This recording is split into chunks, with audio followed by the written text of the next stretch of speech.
Imani Nyree. I'm an R&B artist, and this is Capital City Spotlight. Hey, you got me reminiscing. Yeah. When did you realize you had a passion for singing? I realized I had a passion for singing since I started singing in church. And of course, that was when I was really little. Whenever I started to discover my voice was more so in middle school. And believe it or not, it was like around 8th grade. I was like, oh, I got a little voice on me. Okay. But yeah, so it started in church. And that's when I realized, like, okay, I like how this sound. So, coming from a family of music, what do you feel like they helped you with the most? They helped me with everything, like from voice lessons to finding the right tune, finding what range of, like what songs would fit best with me, even whenever I didn't know, when I couldn't hear my voice at the time. They were like, okay, Ree, well, this sounds a little bit more in your range, or this is probably not in your range. So they helped with a variety of things. My mom, dad, my grandparents, and my sisters. So I get a lot of insight on everything. So yeah.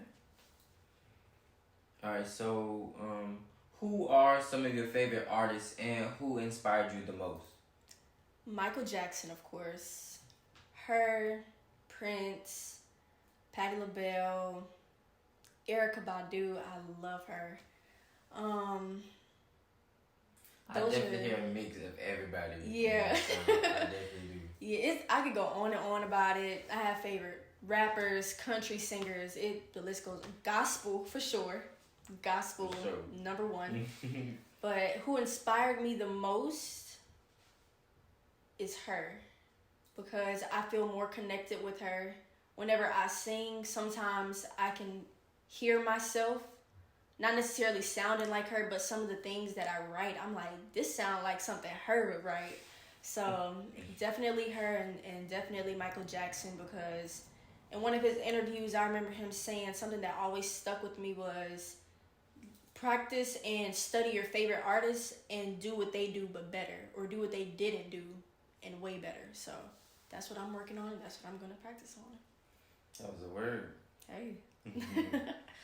All right, so I want you to take us a little bit into your creation process. Is it more so independent, or would you rather collab with others? It's definitely independent, but I'm very open to doing collabs with anybody. Of course, you'll have to go through my management and things before I'm just down to say, yeah, let's do it. But, if the talent is there, 100%, you got it, I'm down for it all. But yeah, majority of everything everything that I have done was individual. I wrote my own lyrics. I have my producer in Dallas and everything. So that's my little group that I work with, my engineer and my producer. But yeah, individual, but open to, collabs. So what inspired your latest EP? That's a good question. What inspired my latest EP was more so for people to relate. And, it's, okay, let me explain this. So my first song on my EP is How Does She Know? So I'm not going to put her business out there or anything, but there was a girl who DM'd me on Instagram and she was saying, hey, I have to talk to you about something. We have mutual friends, and she tells me, she comes to you about everything and you're very trustworthy and non-judgmental, so I need to come to you about something.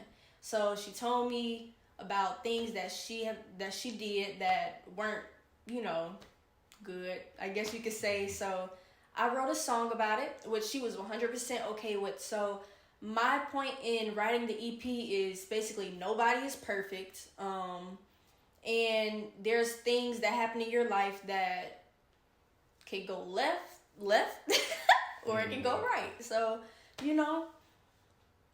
it's more so like non-judgmental. Everybody do their own thing, and you know, we're all human. So What song were you most excited about releasing? the song I was most excited about releasing was Fade Away, because I originally wrote that song on the piano, wrote the lyrics, and I was going through a time in my life where I had to let somebody go that I didn't want to let go. So now that people are really listening to it, I've been getting like calls and messages like, dang, Fade Away really hit right now. Like, I'm going through this situation. And I was like, hey, you know, it happens. That's what it's there for. But Fade Away was definitely my favorite that I was ready to release, because I felt like that one was going to hit home more than any of the other songs. What lines do you connect with the most from Fade Away? Oh, all of them. But let me see. You're going to be able to like cut it and... Yeah. Okay, because I got to find the lines. Okay. Let me see.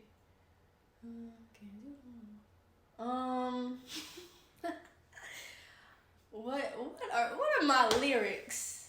Let me see. Do I need to pull them up? You probably need to pull them up. Can I pull them up on Apple Music? It would probably be like Fade Away, because I can't do it on my own. I need you to help me fade away, because we know that we can't stay and we can't make it through the day, so we have to fade away. Basically, I'm telling you, you have to break away from me because I can't do it by myself. It's not going to work if I try. And there's some points in my life where I'm like, okay, I can do it. I can break away from you. And then some points is like, dawg, I can't do it. So, yeah. Sometimes you need that person to step away from you, because you're not, you know, at that moment, you're not built to do it. Mm-hmm. You just don't have the strength to do it. Not yet. Yeah, not yet. Mm-mm. So, where or what is your favorite place that your career has taken you so far? My favorite place that my career has taken me so far is Los Angeles, California. Before my EP even came out, I went to the Grammys to perform. I actually sang one of her songs, Best Part, and a couple of other songs, and that pretty much got me to where I am now, with the people who I was surrounded with and the connections that I made. Networking is important. Make sure you network. So, after the EP, I got invited back to Los Angeles and for the BET Awards. So I'm excited about that, and I'll be performing my own song. I'm performing How Does She Know, because it's more upbeat. I need a little something upbeat, get the crowd moving a little bit. But yeah, so I'm doing that, and I'm excited. So I've been working on getting my performance ready, and that will be in June 27th, I believe. I think, but I know it's in June. So yeah. All right, so tell us a little bit about how did you get to the Grammys in the first place? Like, what? Okay, let me see. So, I've already written, the things that I've written already were written back in 2019, and it's like just now coming out. So, I've been writing and doing all of that, but on Instagram, I wasn't posting the things that I was writing. I was posting covers, so any song that I just felt like singing, I was posting it. It sounded good. And I remember, I was a fan. Hey, thank you. So a guy named Toxic the producer, he was over the organization of going out to LA to do showcases during the Grammys. And he DM'd me one day, and I'm like, this is a scam. Who talk about Grammys like that? Come on now. That Grammys? Come on. So he ended up showing me all the receipts and everything. So I showed my mom and dad, and they were like, well, do you want to do it? I'm like, yeah, So we got everything together, and it didn't really hit me that I was going to the Grammys until the day I got on the plane. No, it was before we got on the plane. I was at home packing and getting everything ready. We had to leave at like 2 o'clock in the morning to get to New Orleans. So I was sitting there like, wow, I'm really about to go to LA. Like, I'm really in there right now. And LA was always my dream spot. I always wanted to be in LA for no reason, just to go out there. And the fact that I was going and for the Grammys, I was like, oh yeah. For the first time, For that's the your first time. That's What how an that's how you experience. spend your first time Yes. out somewhere. Shoot. But What an experience. yeah, it was great. So that was amazing. And for 2020, we did do that for 2020. For 2021, I was supposed to go back to LA for the Grammys, but COVID happened during 2020, so we couldn't get to LA because they had a lot going on out there. So we ended up doing our own showcase in Dallas. So we went out there, and that's how I got connected with my producer. His name is Madaku Chinwa. He's Erykah Badu's producer as well. He produced Love of My Life. Wow. Small world. So, hey, shout out to Madaku and Josh. That's my producer, engineer. Much love. Much love. And before I wrap anything up, God is first in all of this. None of this will be going on if I didn't have God in my life. And I also want to promote to praise, worship, praise God at all times, no matter what you're doing, where you at. Never be afraid to show that you believe in God, you believe in Jesus and the Holy Spirit. I believe in all that. Get your life right. Come on now, get your life right. But yeah. Oh, speaking up here. Alright, so wrapping things up. Looking back 5 years from now, what is a message you want to leave yourself? Don't live in fear. Because if you live in fear, you don't have faith. And without faith, nothing gets accomplished. So I just want to thank myself. Like, you're doing your thing. I'm proud of you. You are doing things that a lot of people their age don't think they can do. And what I want, whenever I look back at this 5 years from now, I want to see growth in my interviews, of course. Growth in everything. And just seeing how confident I am now.